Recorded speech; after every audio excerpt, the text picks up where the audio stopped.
Halo teman-teman, bersama saya lagi Rivaldi Akbar, dosen Fakultas Ilmu Komunikasi Ubarajaya. Jadi hari ini saya akan membahas sebuah teori yang cukup mapan di dalam komunikasi, yaitu teori spiral keheningan atau dalam bahasa Inggris spiral of silence. Teori ini disampaikan oleh Noel Newman di dalam Lindan Turner pada tahun 2014, yang pada saat itu sebenarnya si Newman sangat kecewa ya dengan opini publik yang dia anggap tidak merepresentasikan masyarakat. Jadi, dengan kata lain, Newman merasa bahwa sebenarnya banyak wacana yang seharusnya dikemukakan di dalam publik itu banyak ditekan. Karena nggak banyak orang yang mau ngomong, karena mereka merasa minor atau minoritas. Misalnya ambil contoh aja di keseharian teman-teman. Kadang-kadang kita nggak mau ngomong karena udah terlalu banyak orang yang bersepakat dengan satu hal. Kalau misalnya ada yang lebih suka makan McD, teman-teman yang makan KFC jadi nggak mau ngomong. Atau misalnya kalau kita resah sama tukang parkir yang tiba-tiba nongol, kita nggak berani ngomong karena sebenarnya nggak banyak orang yang juga berani ngomong. Sehingga dengan kata lain, teori spiral keheningan ini membuktikan bahwa orang yang pendapatnya minor itu akan cenderung untuk keep silence atau nggak mau banyak ngomong. Tapi kalau pendapatnya ini didukung banyak orang sama dengan banyak orang, maka dia akan cenderung ngomong dan kadang-kadang berisik atau loud. Jadi Newman memetaforakan spiral keheningan ini seperti spiral ya. Bentuknya ada seperti ini. Jadi kalau dia semakin ke bawah, maka sebenarnya akan sedikit orang yang membicarakan hal yang sama.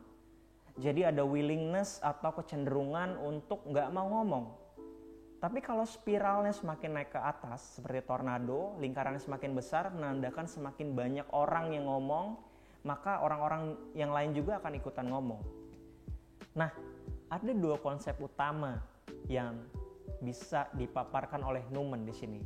Yang pertama adalah fear of isolation, dan yang kedua adalah quasi-statistical organ. Apa sih quasi-statistical organ? Jadi Newman mengatakan bahwa secara naluriah atau secara organis, manusia itu bisa membuat statistik di dalam kepalanya ketika orang-orang lagi ngobrol, ketika media menyampaikan sebuah informasi. Jadi dari statistik itu, manusia bisa memberikan kesimpulan, oh ada sebuah wacana yang lagi banyak diomongin orang. Jadi kalau wacana saya nggak sama dengan wacana kebanyakan orang, saya mendingan lebih baik saya diam aja deh. Yang kedua, fear of isolation atau ketakutan untuk terisolasi. Ini sebenarnya sangat bersifat psikologis ya. Jadi pada dasarnya manusia itu cenderung takut untuk terisolasi dari kelompok sosialnya karena obrolannya beda gitu. Karena wacananya atau pendapatnya atau opininya itu berbeda dengan kebanyakan. Dia takut fear of isolation, jadi dia meskipun pandangan minoritas itu bagus, pandangan minoritas itu baik menurut pendapat dia, tapi karena nggak banyak orang yang mendukung, dia cenderung nggak akan mengakomodir pendapat dari si minoritas. Jadi Newman mengatakan bahwa dari prinsip ini, media itu malah memperkeruh suasana. Media itu nggak membela kepentingan minor, tapi media pasti akan mengakomodir opini yang mayoritas. Jadi dengan kata lain, ketika media massa menyampaikan sebuah informasi atau wacana, yang disampaikan media massa itu tidak pernah bersifat menyeluruh atau holistis.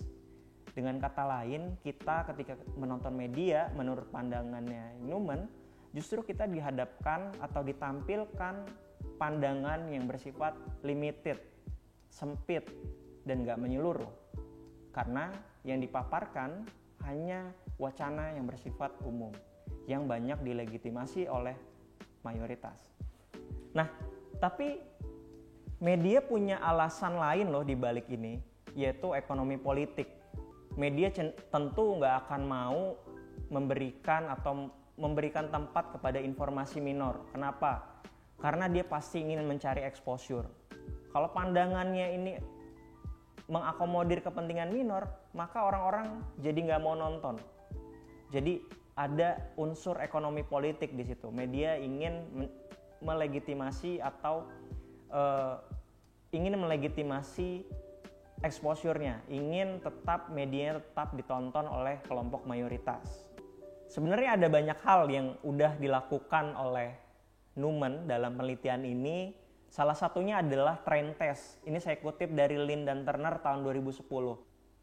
Jadi Newman pada waktu itu mengatakan bahwa orang-orang akan cenderung ngomong atau berdiskusi ketika teman di satu gerbong keretanya itu membicarakan hal yang sama.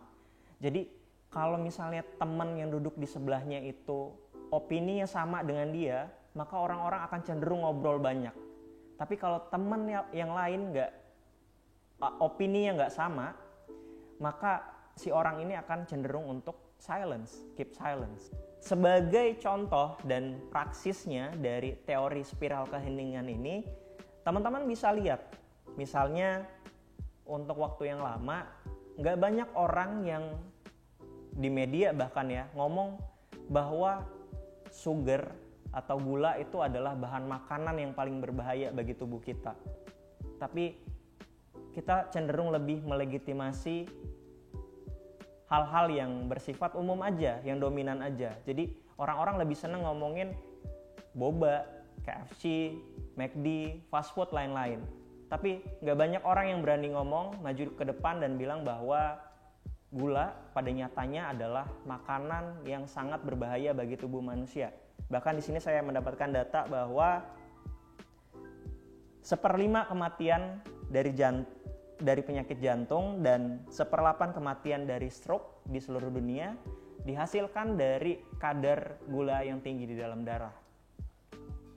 Atau misalnya yang terakhir, kita bisa lihat bagaimana di cerita sejarah gitu ya di kerajaan Thailand, bahwa nggak banyak orang Thailand yang berani menentang rajanya, meskipun anak rajanya pada waktu itu sangat hedon, sangat menghambur-hamburkan uang. Jadi pada waktu itu ceritanya Raja Thailand sebelumnya, Bhumibol Adulyadej, pernah memiliki anak yang dinamakan Maha Vajiralongkorn. Jadi si Maha Vajiralongkorn ini memiliki kehidupan yang sangat hedon, sangat menghambur-hamburkan uang. Nah, banyak pada sebenarnya waktu itu warga Thailand yang mengupdate kehidupan anak raja yang sebenarnya sangat hedon gitu ya. Tapi pada beberapa saat kemudian ternyata media menutup ruang itu. Sehingga orang-orang jadi takut untuk ngomong wacana tersebut.